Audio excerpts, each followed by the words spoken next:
There was a belief that a woman who couldn't have children after 3 years of marriage was useless. This idea is out of touch with modern society.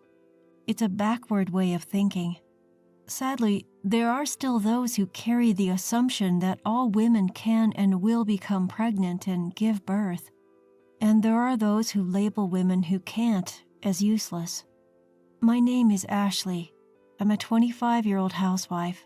I am unable to conceive. I have been weak and sickly since childhood with little physical strength. I often missed school. I didn't play with friends much, so I was shy. I had pale skin, was very thin, and didn't talk much. My parents considered me a defective product and despised me. They wished I would die sooner because I was a burden. All their love went to my older sister, Emily, who was 1 year older than me. Emily was healthy, unlike me. She had beautiful rosy cheeks and big, lovely eyes. I also had big eyes, but my thinness made them look sickly. My wealthy parents focused all their attention on pampering Emily. They bought her anything she wanted. I was left behind on family trips due to my illness. Hired housekeepers and nurses mechanically took care of me. I wasn't considered part of the family, so I never received souvenirs. Being treated as defective by my family was hell. I had no friends to talk to and I was lonely. My parents wanted to get rid of me as soon as possible. When I became an adult, they quickly married me off. My parents gave a large sum of money to my husband, Kevin. It was compensation for taking care of a weak, infertile, and defective person like me. Kevin, who was in financial trouble, married me for the substantial financial support. I was a full-time housewife. I was unsure whether Kevin was working or just having fun. However, he always came home late and drunk. Our marriage was based on money from the start, so Kevin never had any affection for me. Be grateful that someone like you, who's useless, even got married. I was repeatedly told the same thing as my parents, that I was useless because I couldn't have children. I still couldn't get pregnant after several years of marriage. However, there was one thing that saved me after getting married. Although Kevin treated me coldly, my father-in-law and brother-in-law and his wife were kind to me. My father-in-law, who'd known me since I married his son at age 20, treated me like his own daughter. My brother-in-law Mike and his wife Maria cared about me, especially Maria, who was worried about me. Ashley, you don't need to be like a doll and do whatever people say. Mike works for a big company and Maria also has a job. She even runs her own interior design office. She's a cheerful and wonderful woman. Maria is also very caring. Knowing that I spent most of my days alone and lonely, she came to check on me. At first, we just had tea and chatted, but eventually she started teaching me various things. Try to get a qualification in something, even if it's just a hobby, she advised me.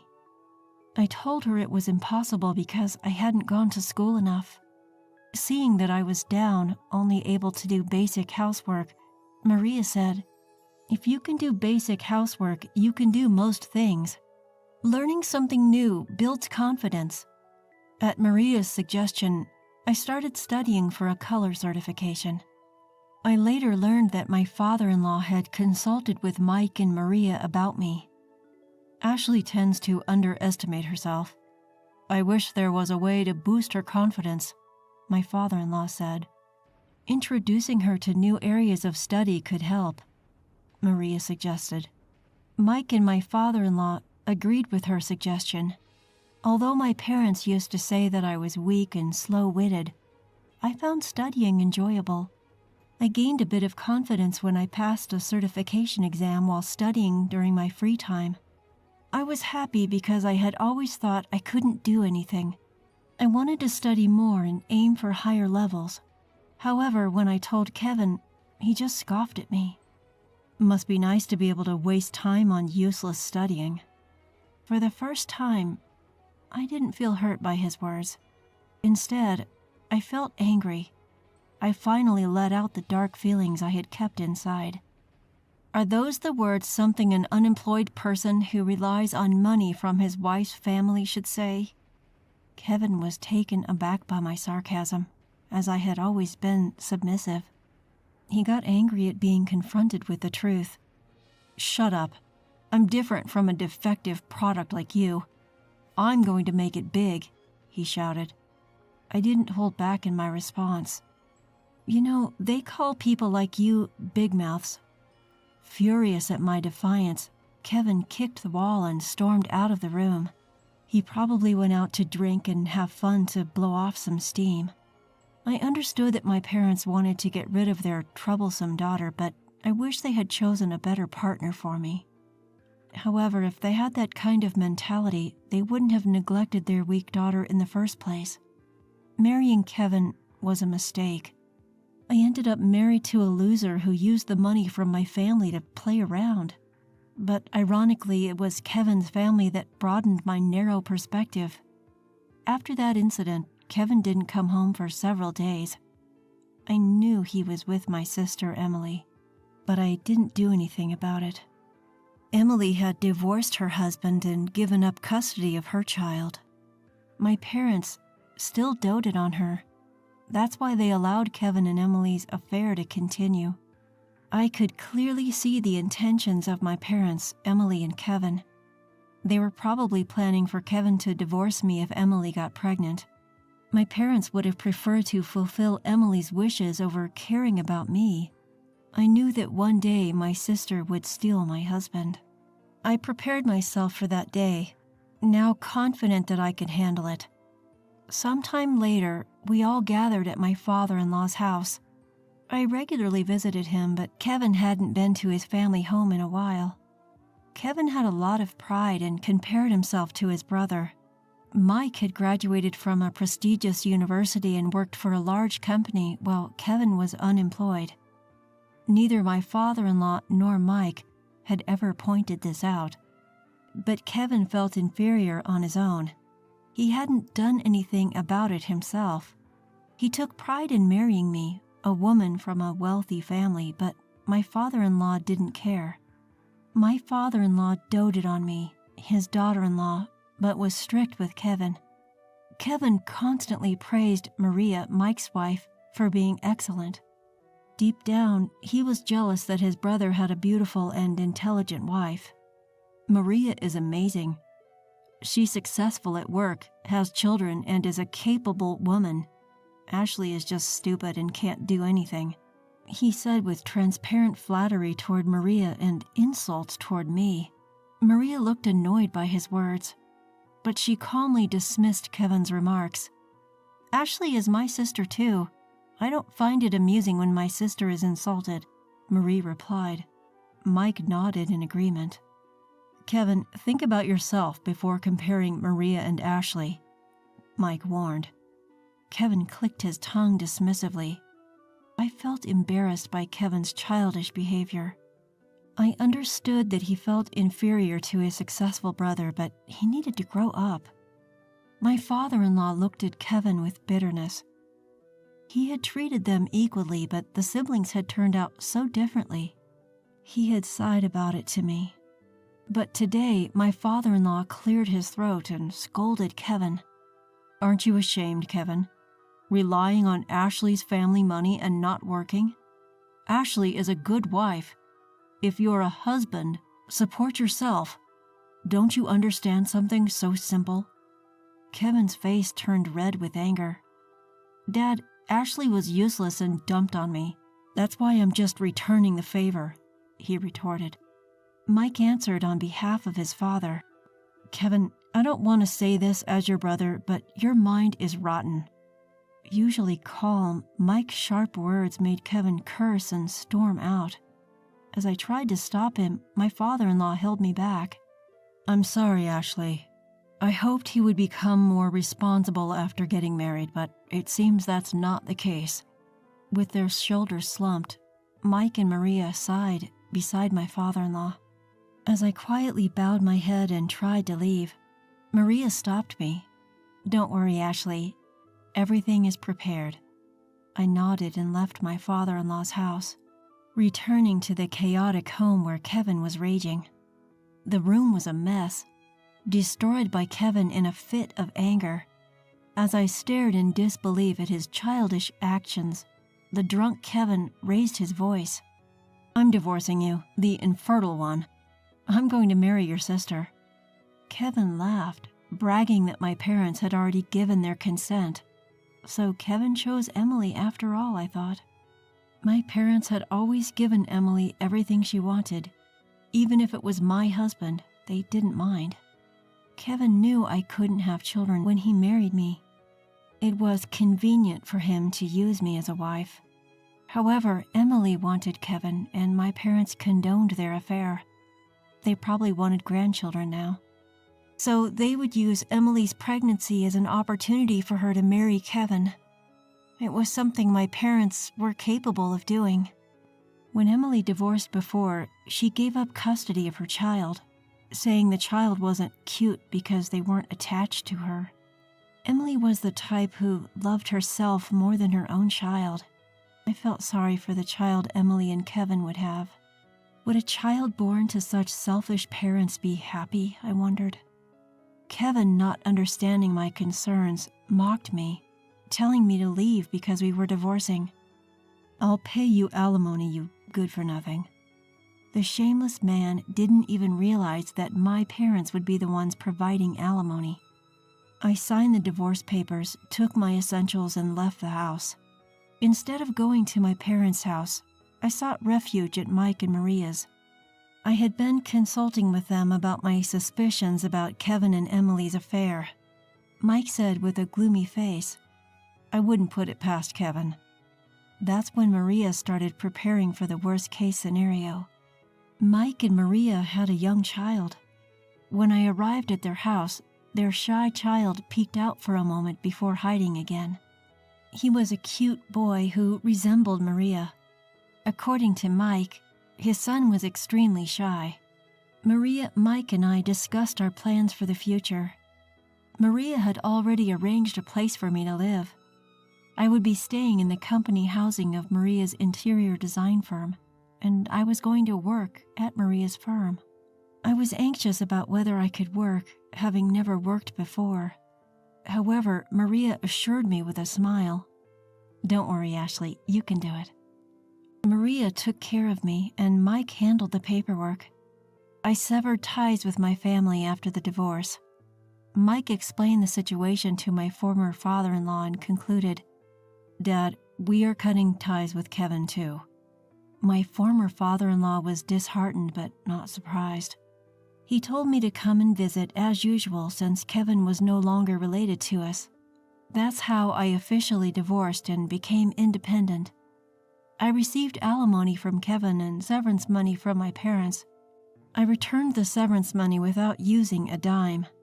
I didn't want to use my parents' money ever again.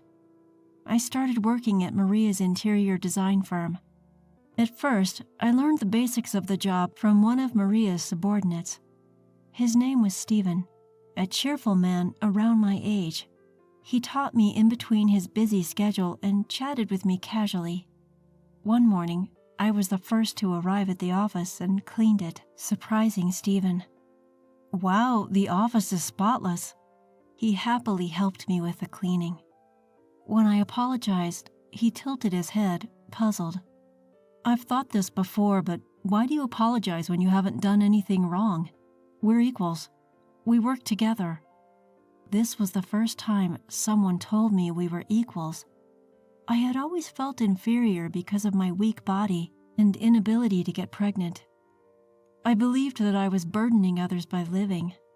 In reality, the capable Stephen should have been in a higher position. But he laughed it off and said that if we worked together, we were the same. I felt embarrassed by my own self-deprecation, realizing that there were such generous men out there. At that moment, Maria came to work a little early. She looked at Stephen and me, smiling. "Oh, Stephen, did you finally get close to Ashley?" Stephen turned bright red at Maria's words. I didn't understand what she meant until Maria whispered to me, Stephen wanted to talk to you alone and was waiting for a chance." Stephen blushed and said, "Director, we agreed you wouldn't say that," before leaving for the break room. Maria playfully slapped my shoulder as I stood there, dumbfounded. When I finally understood the situation and blushed, Maria said, "Stephen is such a good guy. It seems like he's liked you since you first came into the office. But I'm divorced and I have a flaw." Maria exchanged glances with Stephen, who had prepared a cafe latte for her. Then she patted my bowed head and confessed a shocking truth. The son Maria and Mike were raising wasn't their biological child. In fact, he was a child of Maria's relative. They had taken him in after his parents died in an accident, so he was essentially adopted. Maria and Mike prioritized raising the child who had lost his parents. My former father-in-law knew about it, but Kevin didn't. That's why I didn't know until now. Maria said while looking at Stephen and me, sipping her cafe latte, with a warm and gentle voice, "When our first son called us Dad and Mom, I cried. Having a biological child doesn't automatically make you a good parent. Even with blood ties, there are parents and children like me who ignore each other. But Maria and Mike's son chose his parents of his own accord. I thought that was far more precious than a forced family based on blood ties alone." I took a sip of the cafe latte Stephen had prepared for me. The warm and sweet scent gently relaxed my heart. About 3 years have passed since then. I married Stephen. We got married about a year after we started dating. When I apologized again for being unable to have children, he got upset with me. "You don't need to apologize, Ashley. Would you be happy if I knelt down and apologized for not being able to have children?" I shook my head and he laughed cheerfully. "It's just a minor issue. Don't bow your head for something you don't need to apologize for." He had no idea how much his words saved me. Even after remarrying, I kept in touch with Maria, Mike, and my former father-in-law. All 3 were happy for my successful marriage, and today we were on a short trip. It was a tourist spot that Maria had once told me was fun when she visited with her family. I was sitting in a chair, waiting for my husband. He said he needed to use the restroom, so I was resting at a nearby tea shop. Then suddenly, I heard a voice from behind. "Ashley?" It was Kevin, my ex-husband. Behind him was my sister, Emily. Emily was still beautiful, but her makeup had gotten heavier. "You're still so gloomy. Traveling alone after the divorce?" Since I hadn't told my parents about the remarriage, Emily thought I was single. As I ignored her, my husband returned. "Sorry, Ashley, the restroom was crowded." My husband looked puzzled at Kevin and Emily. He definitely wanted to ask, "Who are these people?" As I tried to ignore them and urged my husband to leave, Emily mocked me. "You found another man already? Even though you're incompetent and can't have kids." As Kevin tried to laugh along, my husband spoke up, looking displeased. "I am Ashley's husband, and her name is now Ashley Stevens. By the way, we do have a child." He patted my belly and Kevin turned pale. Emily sneered. "I bet the baby will be disabled." My husband replied in a cold voice. He was probably at the limit of his patience. "Ashley is currently pregnant with her second child. Her older daughter is 2 years old and healthy. Today, we left her with my parents." Kevin turned pale at my husband's words. I myself was shocked when I first got pregnant. I cried out to the doctor at the maternity clinic, told him I shouldn't be able to have children, but the doctor examined my body and declared I could get pregnant. I had been led to believe by my parents that I couldn't have children. I had taken their word for it since they had always said so. However, my body was actually able to conceive normally. When I told my husband about my pregnancy, he was overjoyed. During my marriage with Kevin, I never got pregnant. I wondered why, so I consulted with Maria. Then she sighed, shook her head, and formed a hypothesis. I never tested myself because of my parents' suggestions. Actually, my parents knew I could get pregnant. Kevin knew too and was using contraception. Maria hesitantly muttered to me, "Ashley, there's a possibility that your parents have been deceiving you all along. Probably they didn't want me to have children. They thought it would be a hassle if I, who was frail, gave birth to a child who had disabilities. So they instructed Kevin not to get me pregnant. I remarried and had a healthy baby girl with Stephen. My second child during pregnancy is a boy, and both mother and child are healthy. I had been burdened with an inexplicable sense of guilt due to my terrible parents' scheme. As my husband and I were about to leave, Emily pointed and smirked. I aborted Kevin's child. It was a failure. In other words, she aborted it due to the possibility of disabilities. Kevin desperately begged me, "Please give me one of your children. Otherwise, I'll be kicked out." Emily laughed maliciously. I was about to scream in anger, but my husband stopped me. He looked at Kevin and Emily with disgust and said, "Save your nonsense for when you're in a coffin, you piece of trash." He gave them a sharp glare, then urged me to leave while holding my hand.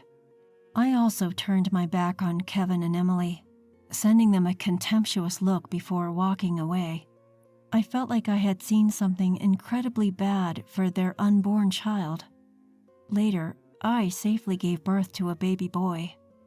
Caring for my 2-year-old daughter and infant son is difficult, but my husband helps me.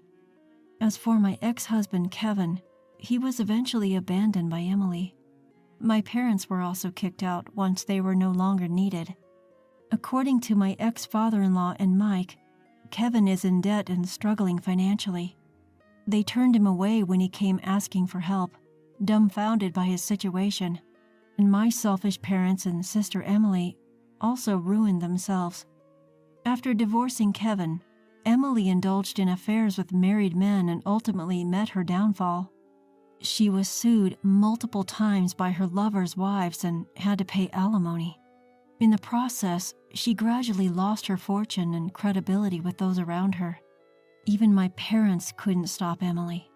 Finally, due to Emily's selfishness, they lost all of their assets.